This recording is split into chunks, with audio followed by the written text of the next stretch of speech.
Que Dieu vous bénisse, soyez bénis, vous et votre famille, dans cette journée de mercredi. Et soyez bienvenus à votre émission Foi en Action. À travers cette émission, Dieu va vous montrer, Dieu va vous parler, il va vous révéler, va vous montrer que vous n'êtes pas seul. Beaucoup de personnes, peut-être en ce moment, vous avez de la famille et vous ne l'avez pas. Vous avez des amis, mais vous ne l'avez pas. C'est-à-dire, c'est comme si, malgré que vous êtes entouré de pas mal de personnes, il semble que personne n'arrive à vous comprendre, que personne n'arrive à comprendre la souffrance qui existe à l'intérieur de vous. Je parle à vous que vous êtes en dépression, que vous ne dormez pas, que vous vous trouvez en ce moment, peut-être ici en Martinique, que nous sommes en confinement, vous vous trouvez carrément en solitude, en angoisse, au point de faire des crises d'angoisse. Votre cœur bat trop fort des fois, il semble qu'il va s'arrêter. Des fois, vous vous sentez désespéré, avec envie de mourir. Dieu va vous montrer par chaque fait réel que vous allez pouvoir assister que vous n'êtes pas seul. Bien par le contraire, nous avons l'opportunité d'arriver chez vous en ce moment et en quelque sorte, c'est pour beaucoup de personnes Dieu en train de répondre à une prière que vous avez faite, que vous avez demandé à Dieu de vous aider. Alors, cette émission du Centre d'accueil universel est en train de vous montrer comment Dieu, il veut vous aider. Assistez en ce moment attentivement à ce fait réel. Quand on parle fait réel, parce que vos problèmes sont réels, vos difficultés sont réelles, mais cette personne, comme vous allez assister en ce moment, le témoignage de Eusanne, que le Saint-Esprit de Dieu, la force de Dieu, lui a donné une nouvelle raison de vivre.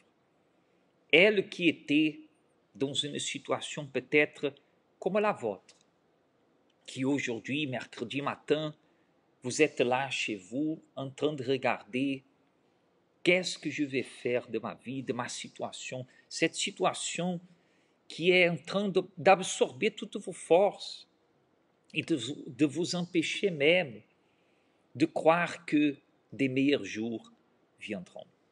Assistez attentivement, cher ami, Dieu veut parler avec vous à travers de cette émission Foi en Action. Écoutez attentivement et tout de suite après ce témoignage, nous allons revenir avec vous. Non? Eusanne, comment était votre vie avant d'arriver au centre d'accueil universel? Alors ma vie avant d'arriver au centre d'accueil universel, j'étais une jeune fille qui était vide à l'intérieur d'elle, qui était remplie de tristesse par rapport à des situations au niveau de la famille, par rapport à des disputes, un manque complet de liaison par rapport à mon père. Et du coup, ça a fait en moi une personne qui était angoissée, qui cherchait à se remplir de manière différente, mais cela ne me permettait pas d'être bien à l'intérieur de moi-même, puisque je continuais avec les mêmes soucis, jusqu'à être presque dépressif aussi. Et en fait, c'est là que j'ai connu le centre d'accueil universel. Qu'est-ce que vous avez fait, Eusanne, pour changer cette situation? En fait, pour changer cette situation, j'ai commencé à participer à des chaînes de prière, c'est-à-dire les chaînes du lundi, du dimanche et ainsi que du vendredi et surtout le mercredi. Mais je continuais à être incomplète à l'intérieur de moi. D'accord. Les chaînes de prière, il a résolu votre problème. Ce que vous avez par rapport au manque de confiance, ce que vous avez par rapport à la difficulté entre vous et votre père. Vous avez résolu le problème. Mais manquait quelque chose dans votre intérieur, n'est-ce pas? Oui. Et qu'est-ce que vous avez fait pour changer cet état spirituel? En fait, j'ai décidé de m'humilier en fait avec Dieu et justement de chercher plus à connaître Dieu. Je lui ai demandé de m'aider vraiment à être la bonne terre en fait, c'est-à-dire de ne pas venir seulement m'asseoir et écouter en fait la parole, juste écouter comme ça en étant dans un esprit d'accommodation.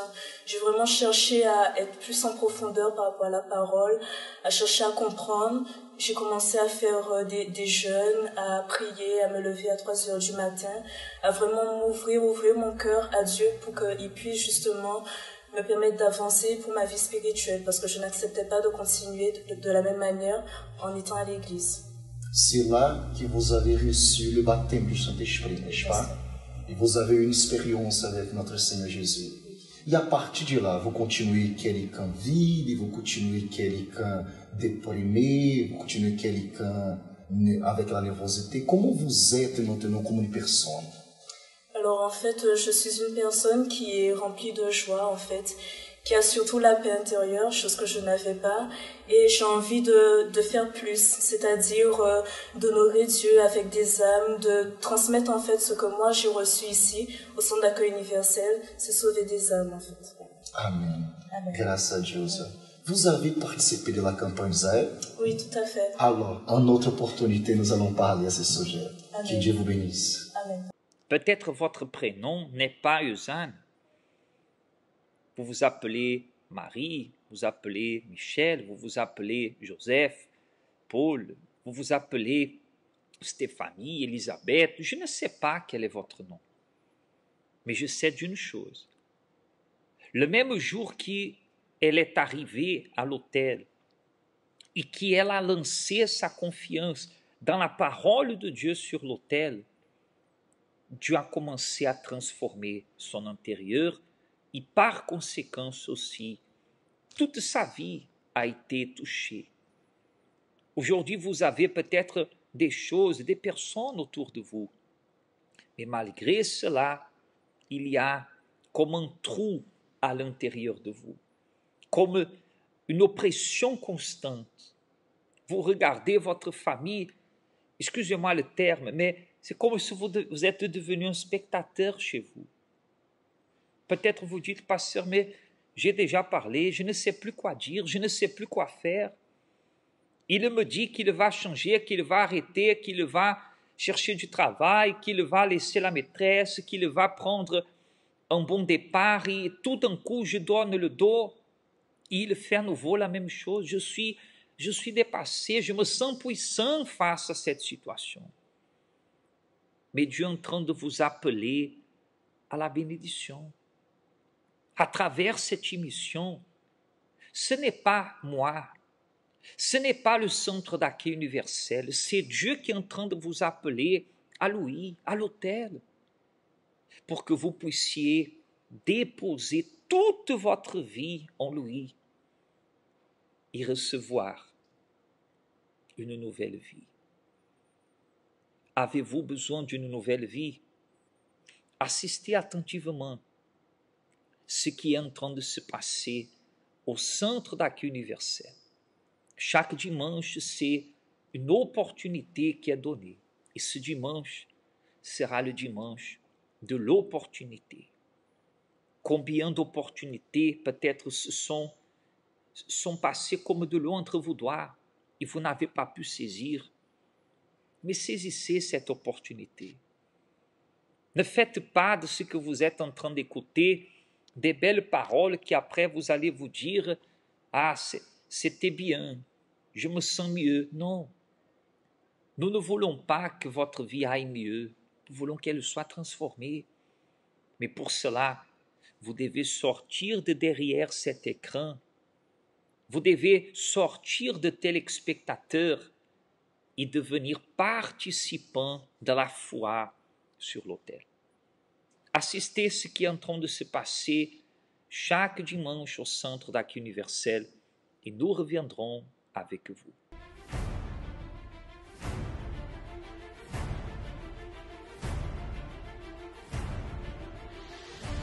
De quel problème avez-vous besoin de vous délivrer? Les difficultés atteignent tous les domaines de votre vie. La souffrance ne finit pas.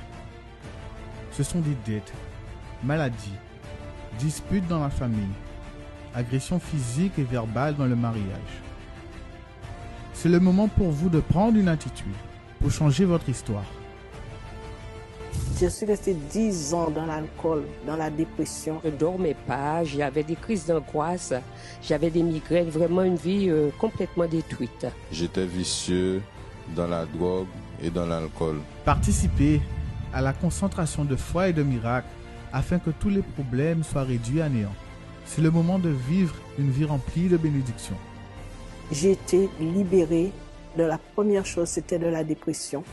Après de l'alcoolisme. Ma vie a commencé à changer, j'ai commencé à retrouver la paix. J'ai commencé à retrouver le sommeil aussi parce que j'avais des insomnies. J'ai été délivré totalement de tout vice de drogue d'alcool. Aujourd'hui, je n'ai plus d'envie. Dimanche à 7h, 9h et 11h au centre d'accueil universel des Abîmes, 6 Mount-Verguin, face à la Brève. Nous sommes de retour avec vous. Vous n'avez pas peut-être pu empêcher que ces problèmes vous arrivent. Peut-être comme vous avez assisté, peut-être votre famille a été victime du mal, victime de jalousie, victime de malédiction, victime des choses qu'aujourd'hui vous vous rendez compte que vous vous trouvez dedans sans savoir comment, dedans un mariage qui est fracassé, une famille qui est divisée, tout semble contre vous. Vous n'avez pas pu empêcher ce problème d'arriver. Mes chers amis, vous êtes responsables aujourd'hui de changer cette situation. C'est ça que Dieu est en train de vous dire. Vous n'avez pas pu être quelqu'un qui a empêché le problème, mais Dieu vous appelle. Comment? Dieu m'appelle, oui, Dieu vous appelle, madame. Dieu vous appelle, monsieur, à devenir participant du changement de votre vie. Votre destin, c'est vous qui l'écrivez. Votre karma sera conséquence de rien faire, de ne prendre aucune décision. Et la preuve, c'est le prochain témoignage que vous allez assister. Le témoignage de Eunicia, qui a une transformation totale dans sa vie. Mais cela commence dans votre décision de saisir cette opportunité. Ce mercredi, comme tous les mercredis au Centre d'accueil universel, nous cherchons à évoluer, à développer notre foi, à chercher une nouvelle force en Dieu. Et vous pouvez nous rejoindre. Ici en Martinique, à cause du confinement, notre réunion se déroule en ligne à travers notre réseau, notre chaîne YouTube Universel d'Hommes à 10h du matin, et spécialement le soir à 18h, vous pouvez vous connecter et participer de cette réunion de foi avec votre Bible, avec la parole de Dieu en main. Dieu va vous donner une direction. Mais vous qui êtes en Guadeloupe ou en Guyane française, cherchez le centre d'accueil le plus proche de chez vous. À travers le numéro qui est affiché, la ligne WhatsApp, vous pouvez envoyer un message, demander les coordonnées du centre d'accueil, les horaires. Dans notre siège aux Abîmes en Guadeloupe, aussi ce Mount-Verguin, à 7h, 10h, 15h et aussi spécialement à 19h ce mercredi. Mais surtout ce dimanche sera le dimanche de l'opportunité. Ne ratez plus d'opportunité. Faites de ce jour, Dieu est en train de vous appeler à la bénédiction. Mais pour que vous puissiez la recevoir, vous devez agir. Je vous invite à préparer un verre d'eau, une bouteille d'eau, qu'après le témoignage d'Eunicia, nous allons revenir et utiliser la foi en votre faveur. Peut-être tout ce que vous avez dans votre vie sont des problèmes, des difficultés, des complexes et pas mal de choses négatives. Mais nous voulons vous aider en prière. Et nous savons, cette prière, Dieu va vous montrer intérieurement que vous n'êtes plus seul. Que même ceux, comme on a parlé tout à l'heure, peut-être vous êtes quelqu'un qui a pas mal, il y a pas mal de gens autour de vous, ou qu'il n'y a personne. Personne ne vous appelle, personne ne veut savoir de vos nouvelles. Dieu vous aime. Et cette émission est la preuve de cela. Le même qu'il a fait pour Eunicia, à la même hauteur de sa grandeur, il veut agir dans votre vie. Préparez-vous, assistez attentivement, nous reviendrons, prions en votre faveur. Tous, donc moi je m'appelle Unicia et avant d'arriver au centre d'accueil universel, j'étais une jeune femme totalement perdue. Tout a commencé avec des problèmes de famille. Donc dans ma famille, en fait, on est une famille recomposée. Mon père a eu d'autres femmes avant de connaître ma mère et bien après avoir connu ma mère aussi, il en a eu d'autres. Donc ce qui a fait qu'il a eu des enfants avec plusieurs femmes et donc nous on était là en tant qu'enfants, en fait, on savait pas comment vivre ces choses-là. Et le pire de tous les moments, c'est quand ma mère a découvert du coup la tromperie, les mensonges, toutes les choses qui faisait derrière son dos. À partir de ce moment-là, ça a commencé par des disputes. C'était des disputes verbales. Donc, du coup, c'était que des mots. Mais déjà, on voyait les cris, on voyait qu'à la maison, ça n'allait pas. Donc, du coup, nous, en tant qu'enfants, on était souvent très renfermés, où il y en avait certains qui commençaient à être colériques comme mon père. Et le pire de tous les moments au niveau de ma famille, c'est quand mon père, il a commencé à lever la main sur ma mère. Pour lui, c'était une manière d'imposer son autorité d'homme. Mais nous, les enfants, on était au milieu de ça et on était complètement perdus, en fait. On comprenait pas pourquoi les choses se passaient de cette manière-là. Donc à ce niveau-là, moi j'étais complètement perdue. J'étais un enfant qui voulait montrer à tout le monde une apparence. Je voulais montrer aux personnes que j'étais quelqu'un qui était heureuse. Donc, à travers de mes études, devant les professeurs, devant mes amis, j'étais une fille qui était prête à montrer tout ce qu'il faut pour pouvoir montrer mon bonheur aux personnes. Mais en réalité, c'était faux parce que le soir, quand j'allais rentrer à la maison, j'avais peur, j'avais une angoisse de me dire peut-être je vais retrouver ma mère par terre, morte sous les coups de mon père. Peut-être que je vais retrouver une situation encore pire que celle que j'ai déjà pu vivre. Donc, à l'intérieur de moi, en fait, il y avait beaucoup de tristesse, mais c'était quelque chose que je me disais, c'est impossible que je montre ça aux personnes. Dès qu'il y avait quelque chose, j'étais tout de suite sur la défensive parce que je savais ce qui se passait chez moi. Donc, il était hors de question, en fait, qu'on essaie de me rabaisser ou que ça se passe mal. Je suis arrivée au centre d'accueil et pour moi, c'était le premier grand problème. Et j'ai fait la campagne d'Israël pour mon père, principalement, et aussi pour le reste de ma famille parce que, en fait, pour moi, mon père, c'était le point noir, c'était ce qu'il fallait changer en priorité. Et donc, ce que j'ai fait, c'est que j'ai participé à une campagne d'Israël. Et mon père a changé. Mon père a changé grâce à cette campagne d'Israël. J'ai vraiment mis tous mes efforts sur l'autel de Dieu. Et mon père a changé dans le sens là où il était musulman. Et moi, j'ai décidé d'arriver au centre d'accueil. Donc, j'ai décidé d'assumer la foi en Seigneur Jésus. Et ce qui s'est passé, voilà, c'est qu'il a commencé à accepter ma foi. Il y avait des fois là où c'était difficile. Je rentrais à la maison, il me posait des questions. J'avais même peur qu'un jour, il me demande de rester dehors parce que, sachant qu'on ne partageait pas les mêmes principes, pour moi, c'était une peur aussi de me dire que mon père va plus m'accepter, va même peut-être me renier par rapport à cette foi-là. Donc, suite à la campagne d'Israël, mon père a commencé à m'accepter par rapport à ça. Et même, il y a des fois, il me demandait de prier pour lui. Et ce que moi, j'ai fait très tardivement, mais grâce à Dieu, je l'ai fait, c'est vraiment pardonner mon père. Parce que pour moi, lui, c'était, comme je disais, c'était le point noir de toute notre famille. Et quand j'ai pu pardonner, j'ai vraiment vidé mon cœur d'un gros poids. Finalement, ma mère a pris la décision de divorcer. Ma mère a pris la décision d'arrêter toute cette relation. Mais voilà, je reste toujours en contact avec mon père. Je suis constamment en train de prier pour lui. Et voilà, aujourd'hui, j'ai une paix vis-à-vis de ça parce que j'aime mon père, en fait. J'aime mon père comme... je pense qu'il y a que Dieu qui pouvait me donner la condition d'aimer mon père comme ça. Et le pire moment qui m'est arrivé, là où j'ai vraiment compris qu'il fallait que je me lance entre les bras de Dieu, c'était par rapport à ma santé parce que j'ai commencé à faire de l'anémie et c'était quelque chose qui me laissait complètement par terre, comme un légume. Je pouvais dormir toute la nuit, c'est comme si j'avais pas dormi, j'avais aucune force. Donc dans mes études, ça a eu un impact aussi parce que j'avais du mal à étudier. J'allais à l'école pour dormir. J'ai participé à un jeûne de Daniel et pour moi, j'allais recevoir le Saint-Esprit, mais j'ai pas reçu le Saint-Esprit dans l'immédiat. Ce qui s'est passé, c'est que j'ai eu cette force. En fait, dans ma détermination, Dieu m'a aidée parce que j'avais résolu de venir tous les jours chercher le Saint-Esprit et je voyais que j'arrivais à venir tous les jours. J'avais même fait un propos pour avoir la double portion du Saint-Esprit. Donc je venais le matin et je venais aussi le soir. Je pouvais venir 2 fois par jour et mon corps était bien. J'avais cette condition de pouvoir être dans la présence de Dieu et aussi de faire toutes mes démarches en une journée. Et quand j'ai constaté ça, je me suis rendu compte que Dieu m'avait changé à travers aussi du jeûne de Daniel. Aujourd'hui, j'ai plus besoin de montrer une apparence et Dieu a travaillé à l'intérieur de moi de sorte à ce que je n'ai plus toutes les peurs, je n'ai plus toutes les angoisses que j'avais, je n'ai plus toutes ces choses en fait qui étaient à l'intérieur de moi qui me rendaient réellement malheureuse. Et j'ai reçu le baptême du Saint-Esprit et sincèrement, c'est la meilleure chose qui pouvait m'arriver parce que les situations viennent, il y a des difficultés. Jusqu'à aujourd'hui, il y a des situations par rapport à la famille, je peux rencontrer des choses par rapport à ma santé, mais une chose je sais, c'est que je garde mon intérieur propre avec Dieu et c'est comme ça que je sais que toutes situations seront réglées au bon moment et le plus important, c'est que mon âme va monter avec lui au moment convenable. Dieu vous appelle à la bénédiction. Saisissez l'opportunité. Comme un jour initial, tout ce qu'aujourd'hui vous pouvez assister leur fait réel, ils ont fait. Nous allons parler avec Dieu. Vous vous sentez seul, découragé, désorienté, la main de l'Éternel va vous visiter.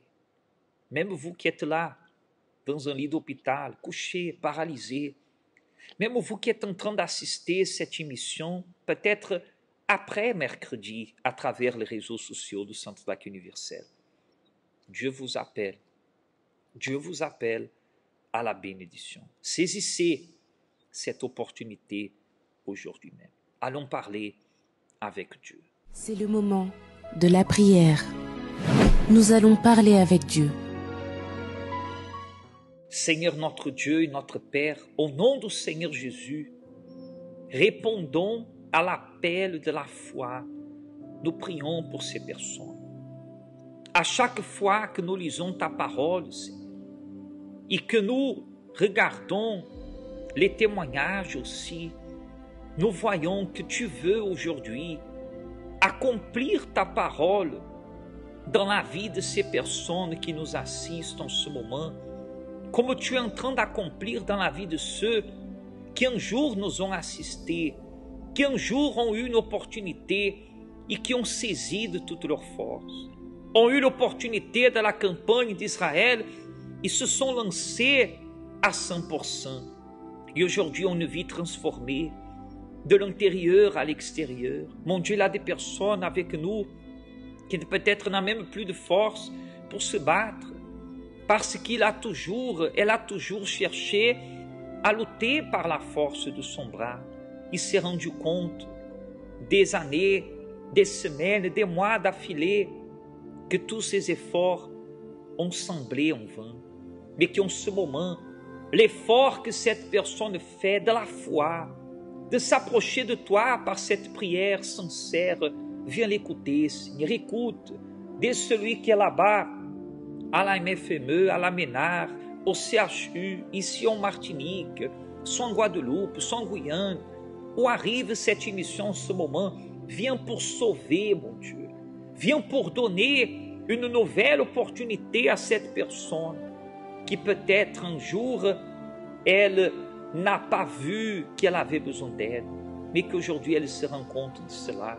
Visite et garde cette famille, garde cette maison, illumine cette journée de mercredi et que cette eau soit un point de contact pour bénir à tous ceux qui boiront. S'il y a quelqu'un malade, que en buvant de cette eau après cette prière, que cette souffrance, ce fardeau sorte, ce poids qui l'empêchait même de parler, de réagir, sorte au nom du Seigneur Jésus, car nous déclarons cette eau consacrée au nom du Père, du Fils et du Saint-Esprit. Amen. Grâce à Dieu. Amen. Que le même Dieu qui agit dans la vie de cette personne, il vous fortifie en ce moment. Buvez de cette eau avec foi et soyez fortifiés.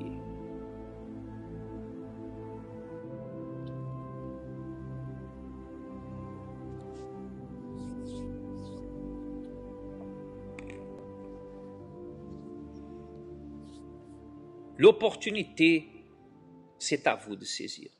Vous allez rester avec le spot de jeudi qui parle au sujet de cette réunion dédiée à la vie sentimentale, à la thérapie de l'amour. Plusieurs opportunités, peut-être vous avez déjà raté. Saisissez celle-là. Dieu vous appelle à la bénédiction. Vous n'avez pas pu empêcher les problèmes d'arriver, mais vous pouvez les empêcher de continuer à vous détruire. Allons sur l'autel, agissons votre foi comme ces personnes, elles ont fait. Dieu vous bénisse, un bon mercredi et nous serons de retour dans une prochaine opportunité. La thérapie de l'amour. Tous les jeudis, assistez à une conférence dédiée à la vie sentimentale. Un rendez-vous à ne pas manquer. Vous connaîtrez enfin ce qu'est l'amour intelligent, basé sur la parole de Dieu. Recevez des conseils et orientations, peu importe votre situation amoureuse. Que vous soyez marié, en couple, veuve, célibataire ou divorcé. Découvrez comment obtenir votre bénédiction sentimentale. Apprenez à aimer d'un amour intelligent. Dans notre siège, au 6 Mornbergen, route des Abîmes, face à la Brenne. Chaque jeudi à 19h au centre d'accueil des Abîmes. La thérapie de l'amour